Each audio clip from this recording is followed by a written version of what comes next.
This is where we killed a bunch of trolls or whatnot, so it's like hide the bodies or leave the bodies where there are. I think I hid the bodies last time or something. I don't think it really matters, but this is an important choice, and it says leave the bodies where they are, so leave them where they are. Yeah, I guess there wouldn't be much point in hiding the bodies if you're almost at the end of the maze. Let's keep going.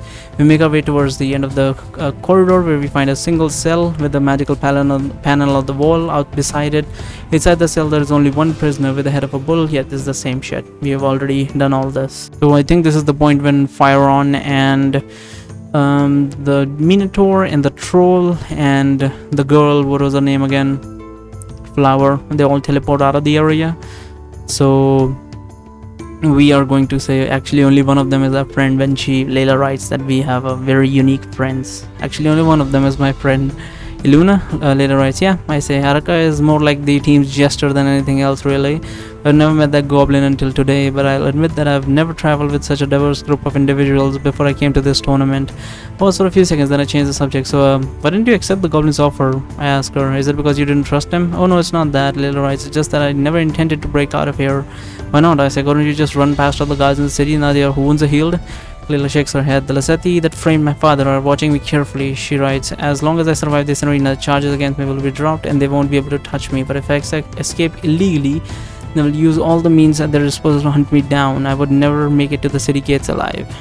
Yeah, we have already read all this. This is a non-matter choice. This is when we reappeared using the elevator. We accidentally entered room number 3, I think, the mage's room. And he was like hiding something behind his back. He's like, why should I tell the guards that you guys were escaping? I was like, if you let us go, I won't ask anything about that thing you're hiding behind your back. We'll go for that.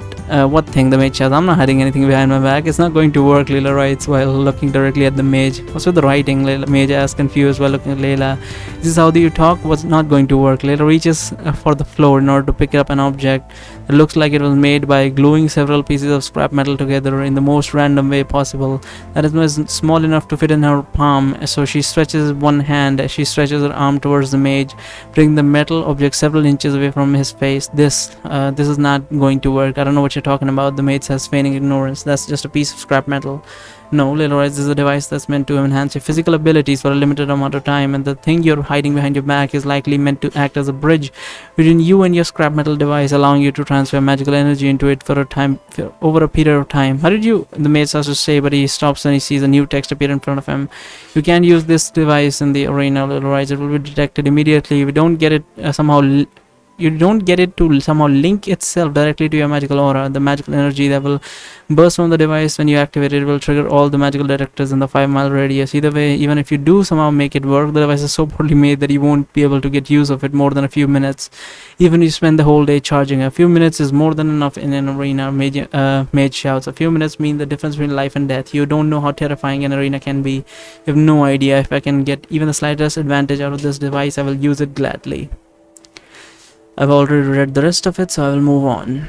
So this is the point where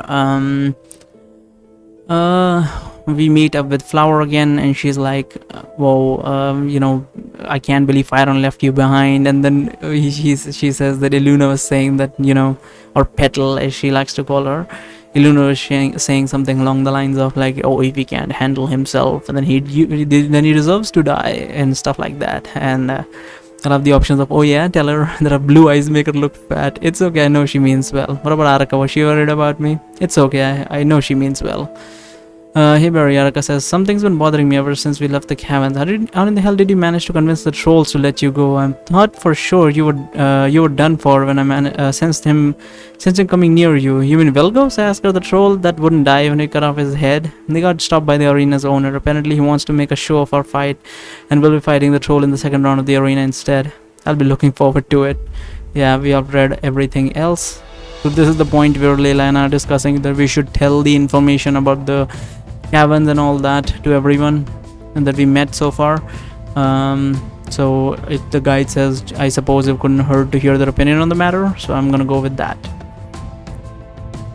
I don't know what I chose last time. Layla nods. Alright, then I say, let's go knock on the doors and we'll have a meet up in the recreation room. I turn to leave the room, but Layla grabs me by the sleeve and she stops me in my tracks. I turn back towards her. I see that the writing in front of her says, wait, the blue writing then quickly disappears, replaced by a new text. Can we do this later? Layla writes. Later? Ask her confused. After my clothes have dried, Layla writes with a pleading look in her eyes. She shows me the long sleeves hanging from her wrist. Oh, right. Yeah, she's wearing one of my shirts, I believe. Berry shirts. I'm not much of a shirt guy. I prefer t-shirts. But whatever. Yeah, this is the same shit after that. I think I've pretty much chose this option. Oh, this is just one of the thugs is mean mugging me right now. So I'm just going to say, we're playing a game of shut your mouth and pick up the damn cards. One of the two thugs tell me in a menacing tone. I've never heard of this game before. Could you please teach me the rules? You're trying to be funny. The thug asks, solely takes his dagger because I don't know. You want to know what I usually do to people who try to be funny with me. Now, Wilhelm says as he puts his hand on the thug's shoulder. We're all supposed to act as a team here. Get your filthy hands off me, low-born scum. Alright, this whole low-born bullshit that is about to happen. Tell everyone what we found out in the cabins. That's what it says. I don't remember what I chose last time, but sure. Actually, there is some information that I would like to share with you, I say, but you better brace yourself. It's going to get long. I start telling everyone about a trip to the underground cabin, what we discovered, I omitted how exactly we reached the tunnels, and I did not tell them about an encounter with Flower and Luna either. I try to describe the rest of our adventure to them in much detail as possible, while simultaneously avoiding to tell them any information that might lead them to know that we are Lasethi and that we are SAT devices. And I got done with the story. I got a quick summary, blah blah blah. This is all good information. I'm pretty damn sure I told them about this last time because I do remember talking about this. Let me check. This is the same shit after that we were just discussing how his regeneration works. I think this is the point where I did not tell what was her name again?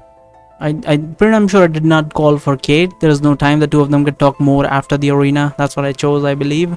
But let us call for Kate. Hey Kate, I shout loudly to make sure that she hears me. I'm not sure if I did talk to her about this, but whatever.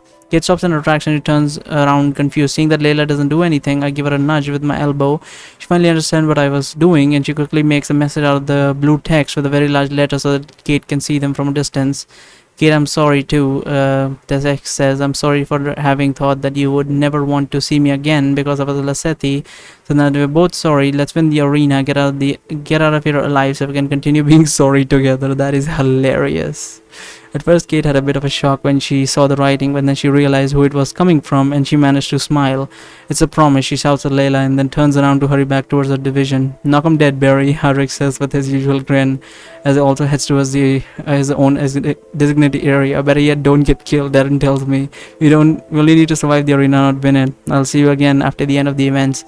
Remember, no need to do anything crazy, just stay alive, got it? Got it. Yeah, this is the same shit after that. No, this is not the same shit after that actually. So I say as the two of us walk side by side.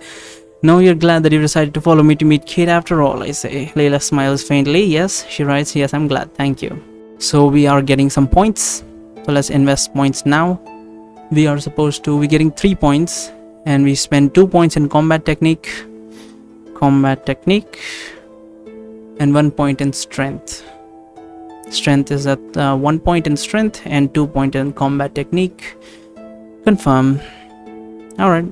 Last time I ran back to look for my notebook when the fighting began, and when I came back most of the fights were done. So we're gonna choose to stay and watch the fights. Stay here and watch the fights. A calculated risk, achievement unlocked. Look at the notebook. For all I know, they might not even use the Marauders for our division, and I'll just be wasting time. The Marauders are now getting closer and closer to the gladiators, while the Manticores are still flying in circles, waiting for the best opportunity to strike.